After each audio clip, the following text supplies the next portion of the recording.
भाई हो। देखो आज हम आए हैं देवदरहा में नहाना और खूब मजा ले बस बहुत पानी के हवे। तो देखो तो आप बस गंगा जो के झरना पानी आके आज नहाए के मजा ले वो हम भाई हो आप। तो भाई हमार नील कुमार चैनल अच्छा लगी तो सब्सक्राइब करियो, लाइक करियो, ज़्यादा से ज़्यादा शेयर करियो। अब हम तुम के साथ आगे बहुत इंजॉय करना है आज।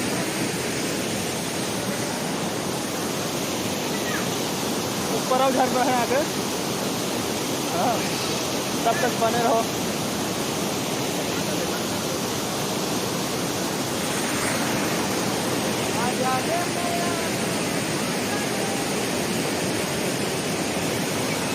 तो आप साथ में चलो आगे तुम लाओ।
आगे ना हम अब झरना के तरफ जा था। अब ऊपर अब चढ़ो तो दिखाओ आप मतलब तब तक आप लोग बने रहो। देवदरहा संगवारी।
एक नंबर आते दिमाग खराब यार।